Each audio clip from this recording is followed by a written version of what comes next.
ఓం శ్రీ గణేశాయ నమః. శ్రీ సరస్వతీ దేవియే నమః. శ్రీ గురుభ్యో నమః. శ్రీ గురు చరిత్ర అధ్యాయం 36. క్రిందటి అధ్యాయాలలో సూచించినట్టు సద్గురువు భక్తులను తన మహిమ చేత రక్షించడమేగాక అందులో భాగంగా బోధన కూడా అనుగ్రహించి ధర్మ మోక్షోన్ముఖుల్ని చేస్తాడు. ఈ అధ్యాయాలలో బోధ ప్రధానమైన లీలల్ని సిద్ధుడు వివరిస్తాడు. ఒక్కొక్కప్పుడు మానవులు పరస్పర విరుద్ధమైన ధర్మాల మధ్య చిక్కుతారు. ఈ అధ్యాయాలలో విప్రుడు పరాన్నం స్వీకరించకపోవడం అనే ధర్మానికి, భర్త భార్యను తన రూపంగా తలచి సంతోషపెట్టాలన్న ధర్మానికి మధ్య చిక్కుతాడు. అప్పుడు వివేకి సమస్యను ఎలా పరిష్కరించాలో శ్రీగురుడు సూచించాడు. అంతేగాక ఆహార శుద్ధో సత్వశుద్ధి లోపిస్తే యజ్ఞదాన తపః కర్మలు వ్యర్థమవుతాయని భగవద్గీత వాక్యం. సాత్వికమైన ఆహారమేమో శ్రీగురుడు స్థూలంగా ఈ అధ్యాయాలలో బోధించాడు. దీని వివరణ పూర్ణ దత్తావతారమైన షిరిడి సాయినాథుడు బోధించినది శ్రీ సాయి ప్రబోధామృతంలో చూడవచ్చు. ఆ వివరణ ఆర్షమని సదాచారమని ధృవపరిచే అంశాలను శ్రీ స్వామి సమర్థ మాణిక్య ప్రభువు మొదలైన సద్గురువుల చరిత్రలో చూడవచ్చు.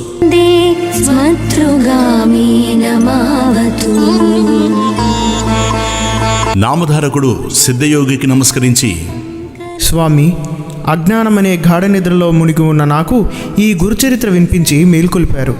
దయతో అటుపై వృత్తాంతం తెలిపి ఈ జ్ఞానాన్ని దృఢం చేయండి అని ప్రార్థించాడు. సిద్ధయోగి సంతోషించి ఇలా చెప్పసాగారు. నాయనా, శ్రీగురుని లీలలు ఎన్నని చెప్పగలను. కొన్నిటిని మాత్రమే ఉదహరిస్తాను, శ్రద్ధగా విను. గంధర్వపురంలో సత్యవంతుడైన ఒక పేద బ్రాహ్మణుడు భిక్షాన్నంతో తృప్తిగా జీవిస్తుండేవాడు. కానీ ఎవరింటికి భోజనానికి వెళ్ళేవాడు కాదు.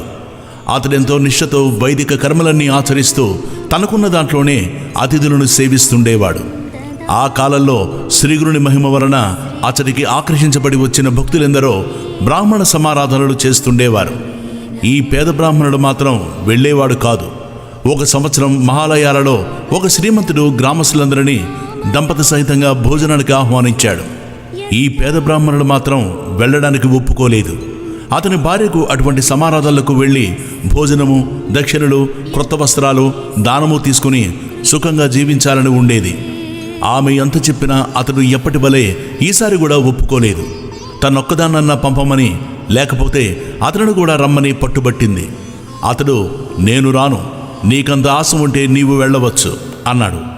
అప్పుడు ఆమె ఆ శ్రీమంతునితో, నేనొక్కదాన్నైనా భోజనానికి రావచ్చా అని అడిగింది. అతడు దంపతులే రావాలన్నాడు. నిరాశ చెంది తన భర్తపై కోపంతో శ్రీగురుని వద్దకు వెళ్ళి తన బాధంతా వెళ్ళబోసుకుని తన భర్త కూడా ఆ రోజు సమారాధనకు వెళ్లేలా ఆదేశించమని కోరింది. అందుకు శ్రీ నృసింహ సరస్వతి నవ్వి ఆమె భర్తను పిలిపించి, ద్విజోత్తమ, నా మాట విని ఈ రోజుకు నీవు సమారాధనకు వెళ్ళు. భార్య యొక్క కోరిక తీర్చడం భర్త యొక్క ధర్మం అని హితవు చెప్పారు.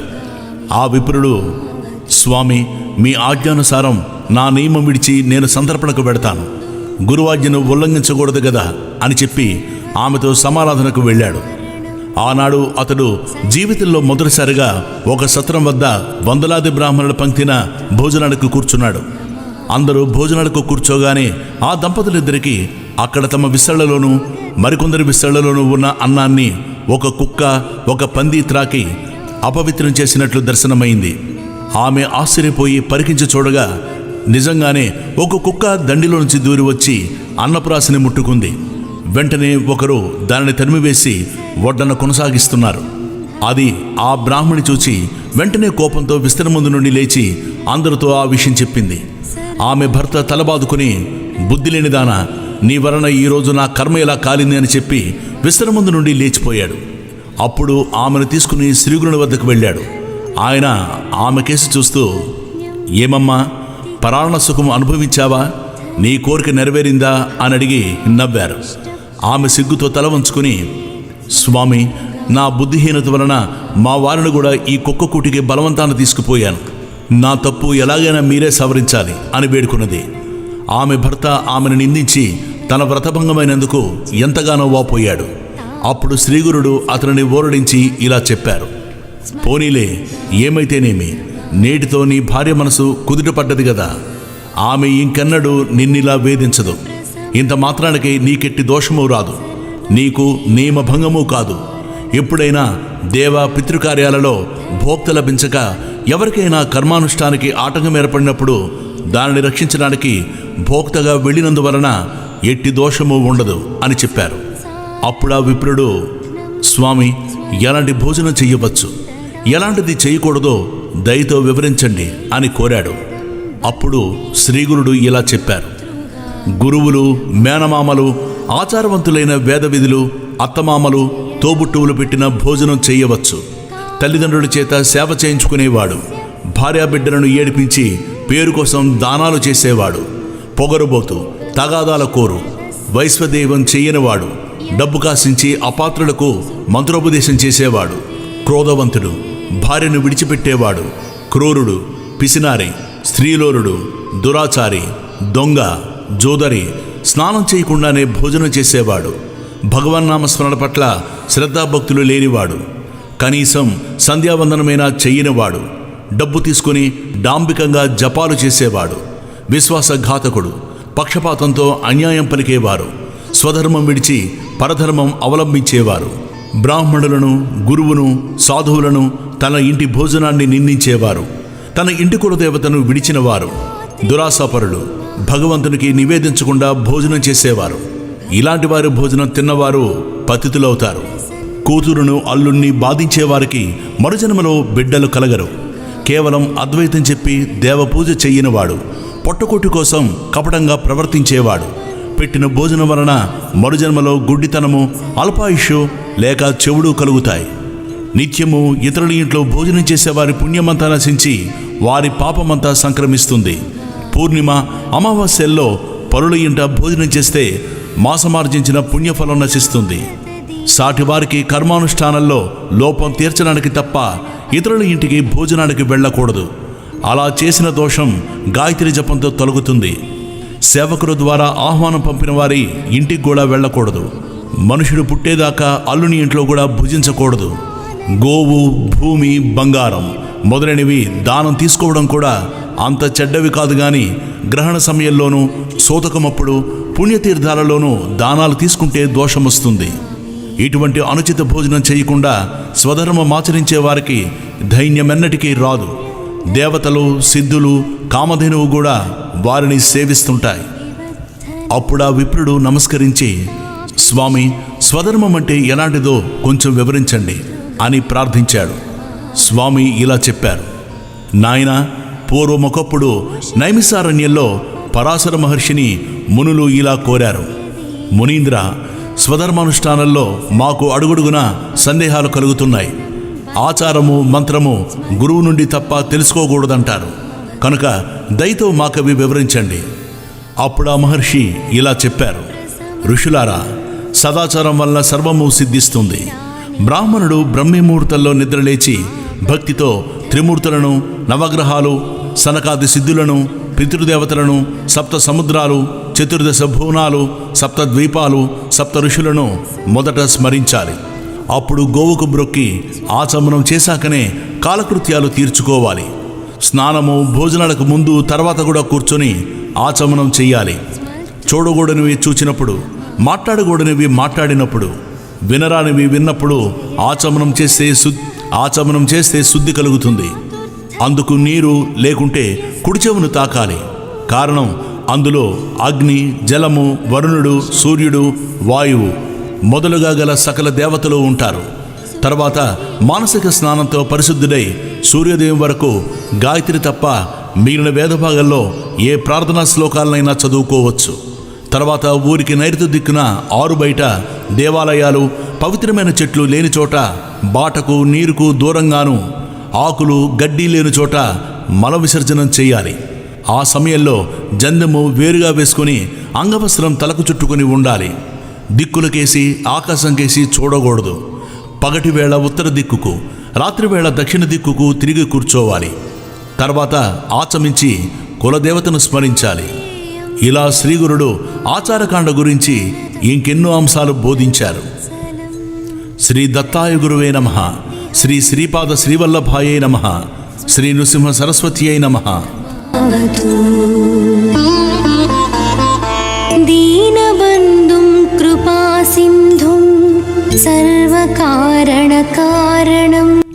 ఓం శ్రీ గణేశాయ నమః.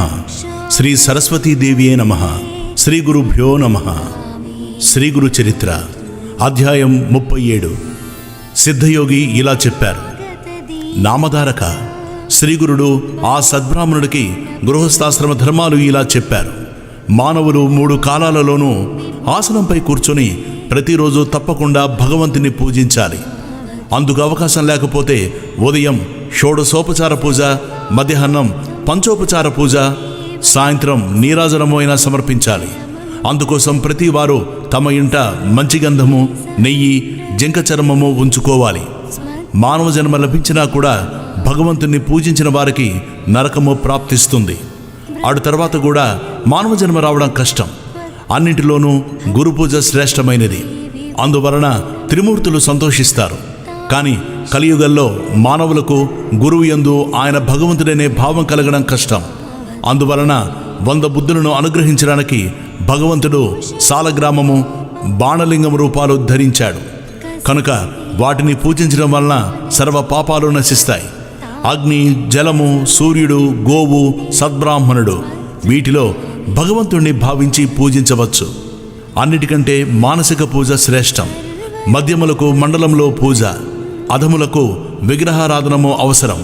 భక్తితో పూజించగలిగితే రాయి, చెక్క కూడా దేవుడై అభిష్టాలు ప్రసాదించగలవు. పీట మీద కూర్చొని శ్రద్ధగా సంకల్పము, ప్రాణాయామము చేసి పూజా ద్రవ్యాలు సిద్ధంగా పెట్టుకొని వాటిని ప్రోక్షించాలి. తర్వాత ఎదుటి సింహాసనం మీద ఇష్టదేవతా విగ్రహం ఉంచి దానికి కుడివైపున శంఖము, ఎడమవైపున గంట ఉంచి దేవుని మీద ఉన్న నిర్మాల్యం తొలగించి దీపం వెలిగించాలి. మొదట గణపతిని పూజించి గురువును స్మరించి తర్వాత పీఠాన్ని, ద్వారపాలకులను పూజించాలి. తర్వాత ఇష్టదేవతను మన హృదయంలో భావించి దానినే మన ఎదుటనున్న విగ్రహంలోకి ఆహ్వానించాలి. సాక్షాత్తు భగవంతుడే మన ఎదుట ఉండి మన పూజను గ్రహిస్తున్నారని దృఢంగా గుర్తుంచుకోవాలి. ఆయనకు 16 ఉపచారాలతో పూజ చేయాలి. పూజకు తెల్లని పూలు శ్రేష్టం. పసుపు, ఎరుపు రంగు గల పువ్వులు మధ్యమం, నల్లనివి, ఇతర రంగురంగుల పూలు అధమం. ఉదయమే అపవిత్ర పవిత్రోవా అనే శ్లోకం చదువుకుని గురువును, కులదైవాన్ని స్మరించడం మానసిక స్నానం అంటారు. అదేవిధంగా భగవంతుని పాదాలకు పుష్పాంజలి సమర్పించి ప్రదక్షిణము, సాష్టాంగ నమస్కారము చేయాలి. తల్లిదండ్రులు, గురువులు, సద్బ్రాహ్మణులకు కూడా అలాగే నమస్కరించాలి. తల్లిదండ్రులు, పూజ్యులు, పెద్దలను చూచినప్పుడు వారి వద్దకు వెళ్ళి వారి పాదాలకు నమస్కరించాలి. గురువు యొక్క కుడి పాదాన్ని మన కుడి చేతితోనూ, వారి యొక్క ఎడమ పాదాన్ని ఎడమ చేతితోనూ స్పృశించి సాష్టాంగ నమస్కారం చేయాలి. తర్వాత వారి యొక్క మోకాలు నుండి పాదము వరకు స్పృశించాలి. తల్లి, తండ్రి, గురువు, పోషకుడు, భయహర్త, అన్నదాత, సవతి తల్లి, పురోహితుడు, పెద్దన్న, తల్లిదండ్రుల యొక్క సోదరులు, జ్ఞానవృద్ధులు, వీరందరికీ గురువుతో సమానంగా నమస్కరించాలి. అజ్ఞానులు, తనకంటే చిన్నవారు, స్నానం చేస్తున్నవారు, సమిధలు మొదలైన పూజా ద్రవ్యాలు తెస్తున్నవారు, హోమం చేస్తున్నవారు, ధనగర్వులు, కోపించినవారు, మూర్ఖులు, శవము, వీరికి నమస్కరించకూడదు. ఒక చేత్తో ఎవరికి ఎప్పుడూ నమస్కరించకూడదు.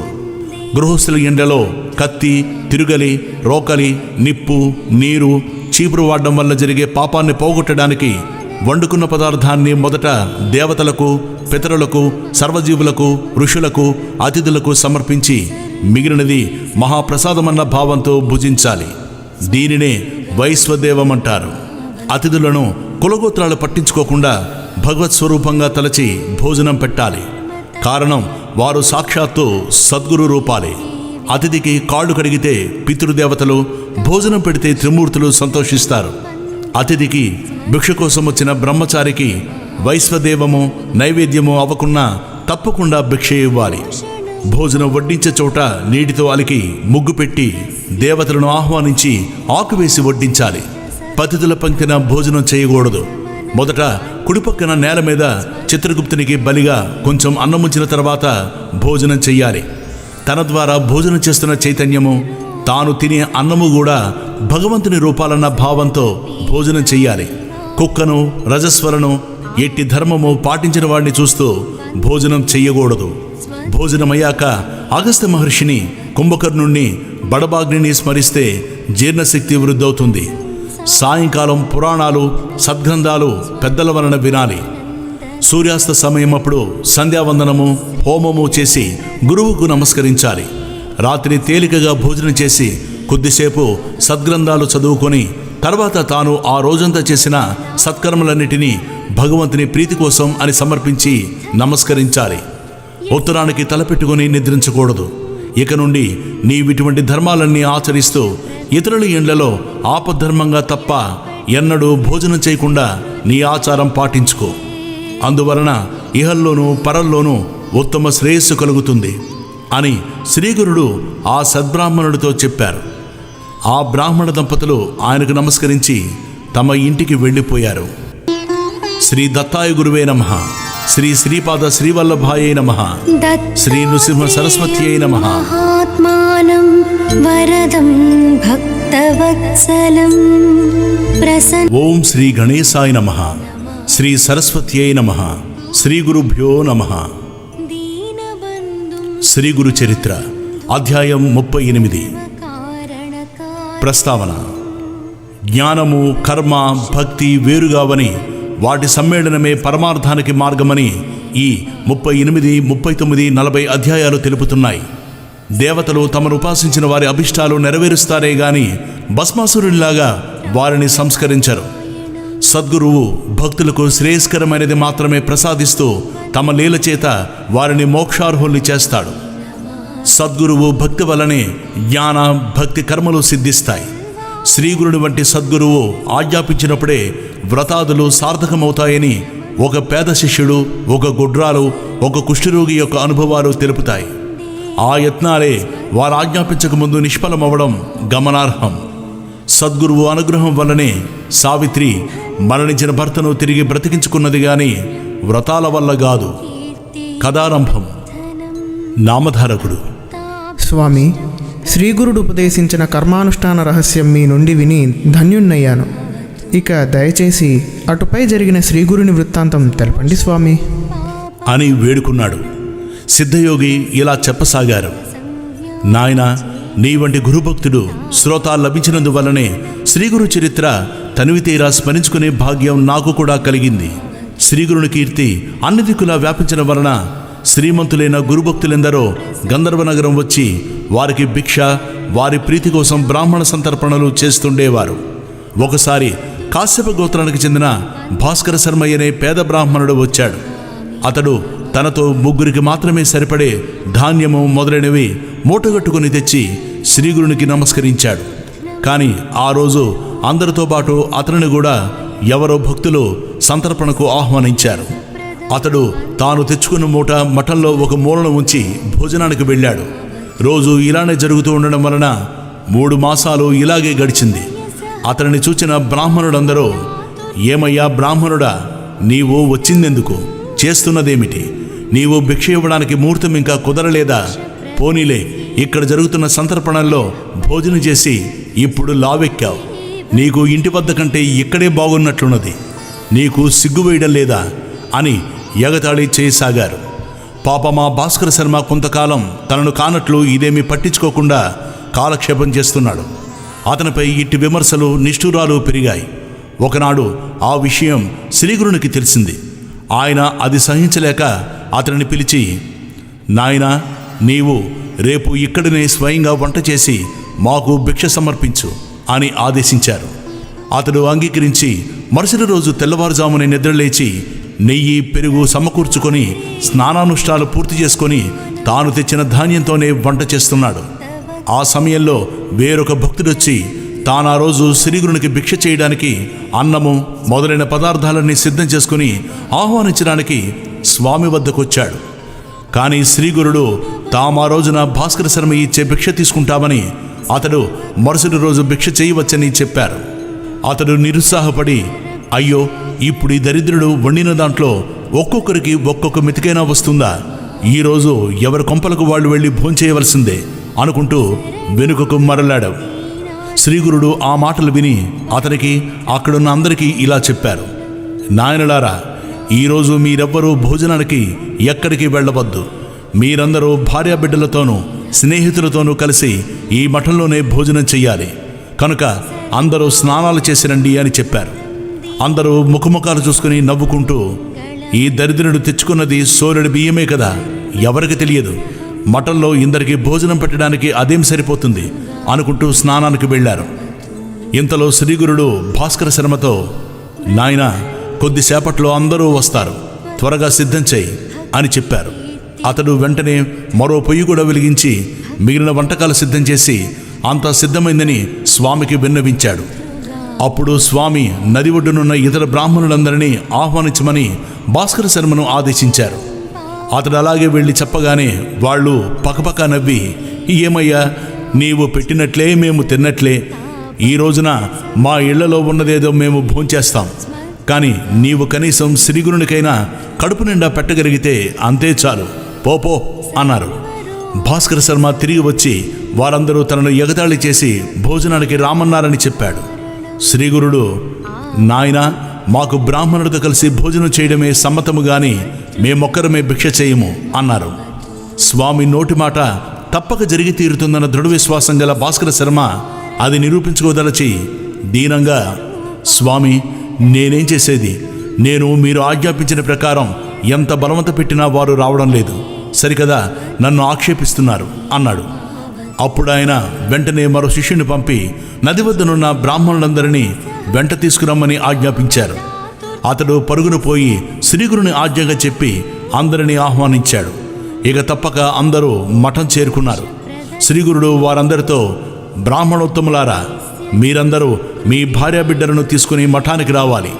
ఈరోజు ఇక్కడే 4,000 మందికి సమారాధన చెయ్యాలి. అందరూ విస్తరణలో అన్నం కట్టుకుని తీసుకుపోవాలి అని భాస్కర శర్మతో, ఏమయ్యా చూస్తావేమిటి, లేచి నమస్కరించి అందరినీ ఆహ్వానించు అన్నారు. అతడు వెంటనే లేచి నమస్కరించి వారందరూ సకుటుంబ బంధుమిత్రులతో కలిసి తాను చేయనున్న సమారాధనకు విచ్చేసి తనను కృతార్థుణ్ణి చేయమని వేడుకున్నారు. వారిలో కొందరు బ్రాహ్మణుడు నవ్వి, ఓరి వెర్రి బ్రాహ్మణుడా, సిగ్గు లేకుండా తగుదుననుకొని నీవు పిలిస్తే వచ్చామటయ్యా, నీవు చేసినది ఒక్కొక్కరికి ఒక్కొక్క మెతికైనా సరిపోతుందా అన్నారు.